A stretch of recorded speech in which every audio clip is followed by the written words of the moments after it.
Man, oh man, like guys, I am technically hyped up for this event.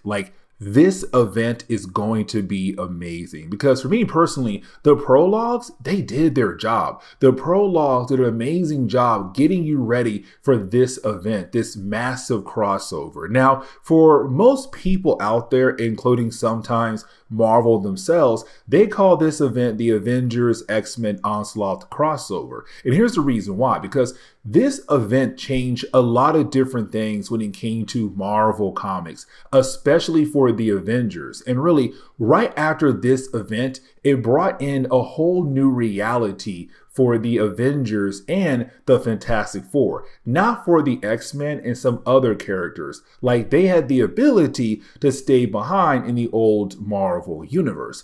And I will explain why at the very end of this crossover. So definitely not this video, but the entire event started off with the prologues, which we already had covered. But now we're going to dive into phase one of this event. Now, phase one kicked off with Uncanny X-Men issue number 335. Now, the opening pages for this singular chapter is amazing. And the reason why, because we see the return of Ozymandias. Now, Ozymandias was a character, technically a servant to Apocalypse. Now, here's the thing, because there is a storyline we still got to sit down and actually cover that kind of goes over the origin of Apocalypse. Not a complete origin, because as we all know, for comics, characters' origins always change over time. But around this time in Marvel Comics, they kind of gave us a few chapters of the origin of Apocalypse. Now, when it came to Ozymandias, he was the king of the area that Apocalypse was in. Apocalypse was his servant. But when it came to Apocalypse, once he realized and learned that he was a mutant, their roles had completely changed around, where now Apocalypse was in charge and Ozymandias was his servant. Now, these opening pages were also seeing the return of Apocalypse. By this point in time in Marvel Comics, the dude was gone for a good while. But we had so many hints kind of telling us that sooner or later he was going to return. And of course he does. But here's the thing, because when he does return, he's telling us that he believes that this is the end for this age of heroes. And the only reason why he is saying that, because he sees the Watcher. And the Watcher is here to watch what's going to happen on Earth when it comes to our heroes battling against Onslaught. But now we have to switch over to the Avengers and also, X-Men Nate Gray. Now remember, Nate Gray is not from this reality at all. He's from the age of Apocalypse reality. The only thing is he is Cable's counterpart from that reality. Now remember, Cable is a powerful mutant. The problem is that he has to use most of his powers to keep the techno-organic virus at bay. For X-Men, he does not have the techno-organic virus. The only difference is that for X-Men, his powers are slowly killing him off. Now, with all that being said, for X-Men, he went over to the Avengers for some help because he believed there's something going on with Charles Xavier. And technically, he was right. And so we pick up with the Avengers and X-Men heading over to the school of Charles Xavier. Now, when they arrive, they see the entire school is completely wrecked. Now, their jet also gets attacked by the different members of the X-Men. Now, there is a good reason why the X-Men are attacking the Avengers, because it's Onslaught's fault. Because you had to think about it. For the X-Men, leading up to this point right here, they had no idea who Onslaught was. Matter of fact, they had no idea it would be someone on their own side. All they knew was hey, we got to figure out who Onslaught is, because apparently he may become a powerful threat down the road. And then they come to find out it's one of their own. But on top of that, it's their own leader, their own professor, Charles Xavier. And so for the X-Men, they gotta be on guard. They don't know if Onslaught had officially got into the Avengers yet. They got to protect themselves. Now for Nate Gray, he's then able to dive into the mind of all the different members of the X-Men to kind of pull out the image of what Onslaught looks like. Now, once he does that, that is when you have the X-Men inform the Avengers that Onslaught is truly Charles Xavier. And for the Avengers, they're truly shocked by this, information because over time in Marvel Comics, different heroes had the ability to talk, to know more about Charles Xavier, to get a better idea what kind of man he truly was before he turned to Onslaught. And so for the Avengers, they're kind of like, what you are telling us is kind of hard for us to believe. But you didn't have the X-Men say like, listen, we believe that the whole idea of Onslaught is coming out of the mind of Charles Xavier, but in a very different type of way. And what they're saying that Onslaught was created by all the dark emotions in Charles Xavier's mind, but also somehow Magneto's mind is playing a factor. Now, this is a callback over to Fatal Attractions, where you had Charles Xavier get so upset with Magneto that you had Charles shut down his mind. Now, when he did that, it was kind of like, man, that's pretty huge. But it's the X-Men saying that when Charles did that, most likely part of Magneto's mind went into Charles Xavier's mind. And so somehow Magneto's mind is influencing Charles' mind, which of course created this new persona better known as Onslaught. Now we have to switch over to Excalibur. This begins the process of different X teams coming over to help out the X-Men, starting off with Excalibur. Now here's the thing, because it's not Excalibur leaving Muir Island to go over to the States to help out the X-Men. For Moira McTaggart, she says, listen, the key to defeat Charles Xavier may rely here on the island. She tells Kitty and also Pete, Wisdom, and Colossus, really the entire Excalibur team, that it's most likely time to go ahead and use the Xavier protocols. But now we had to switch over to Bishop. Now, for me personally, this is kind of cool because for Bishop, when he first arrived in Marvel Comics, this dude found a message in his future that was left behind by the X-Men, really by Jean Grey. It was a message saying that somebody on the X-Men had betrayed them. And that is the reason why the X-Men were no longer around in his future. Now, originally for Bishop, he believed it was Gambit because in his time, Gambit was the last surviving member of the X-Men, to only find out that's not the case at all. That technically it's Charles Xavier, because that same message he found in the future is the same one that Jean Grey made at the very end of the prologues leading into the main event. And so for Bishop, it's now him apologizing to Gambit because it's all like, Gambit, now I realize that you are not the traitor, that technically the traitor is Charles Xavier. But as we switch over to the X-Men, is also the Avengers there as well. It's the two teams coming together to make a game plan. Now, it's also X-Force arriving there as well to kind of help out the situation when it comes to Charles Xavier and also Onslaught. Now, here's the thing, because for the Avengers and the X-Men, they're trying their best to make a game plan here. So this is kind of where you have the whole crossover begin to break apart into different plot lines. So for example, you have our heroes realize, okay, we got to go find the Fantastic Four to protect them, to protect Franklin Richards. Because for Charles Xavier, he looked at Franklin Richards as somebody very important. But at the same time, they also got to find Magneto. Now, for Cyclops, he does tell X-Force and X-Man to stay behind because they believe that Nate Gray is also another important piece when it comes to Charles Xavier. And so for our heroes right now, they have all of these different plans.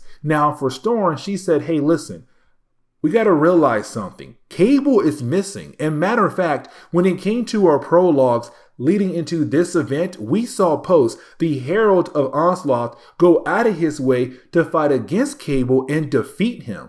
And so for Storm, she's kind of like, listen, I got to find Cable. Like, I need to go find him. And for Cyclops, he's okay with her going out of her way to hopefully find him. Now, for Wolverine, it's also him going on his own as well. For Logan, he believes that he knows what he has to do to help out the rest of the heroes. So, of course, his storyline takes place in his own comic as well. Now, you also have Iceman bring up Archangel and Psylocke up to speed. Like, hey, listen, Charles Xavier's Onslaught. We all had to come together to fight against him. It was a big moment. Now, for Bobby, he's kind of in his feels for the right reasons. But for Psylocke, she's being that strong like character where it's kind of like, yes, she's sad, but she's not letting her feelings right now take over her emotions right now. Like, she has no choice but to keep pushing on. And technically, for the entire X-Men team,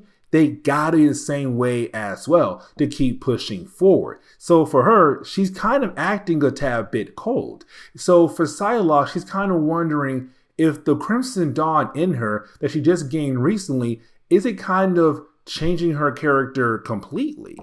But now we have to jump over to Dark Beast and also Onslaught. Now, these two characters, they went into the tunnels of the Morlocks. Now, we had learned a while ago that Dark Beast had a hand in the creation of the Morlocks. Now, we have not officially gotten like the full picture just yet, but it's Dark Beast allowing Onslaught to kind of work down here in the tunnels of the Morlocks. But deep in the mind, deep in the body, the shell, the armor of Onslaught, we see Charles Xavier, and we're kind of left to wonder, when is he going to be able to break free? Now, the next storyline I kind of want to sit down and talk about will be X-Men issue number 18, really focusing more on Nate Gray. But as we get into the opening pages of this storyline, it's also us kind of realizing like, okay, cool, it's Mr. Sinister wanting to know if Apocalypse is back yet. And when it comes to Mr. Sinister, he's always trying his best to predict when things are going to happen. And so when he goes over to Egypt, he learns that, hey, Apocalypse is back. But the problem is, he came back earlier than what Mr. Sinister had truly planned for.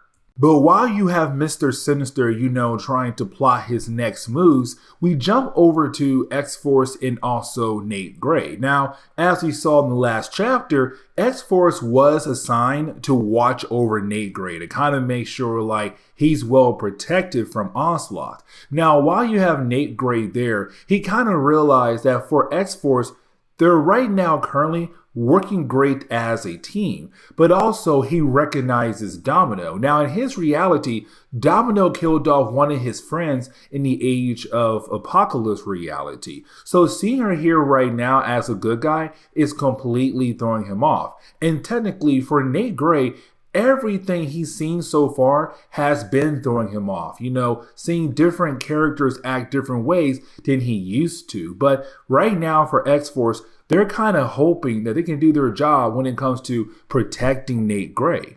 Now, if you have been following my X-Men videos, when it comes to Nate Gray, there was a point where he found a character known as Trinity. Now, here's the thing about Trinity. She was technically working for Mr. Sinister, but she kind of had no choice because technically when it came to her powers, she couldn't control them. You see, for Trinity, she has the ability to absorb death energy from people who are dying across the world. Now, thanks to Sinister, he kind of found a way for her to channel that energy. Now, she ran away from him and joined up with Nate Gray, which honestly was a great idea. The problem is that Nate Gray left her behind to go find the Avengers because the whole idea of Charles Xavier. But she thought she could hide in this church.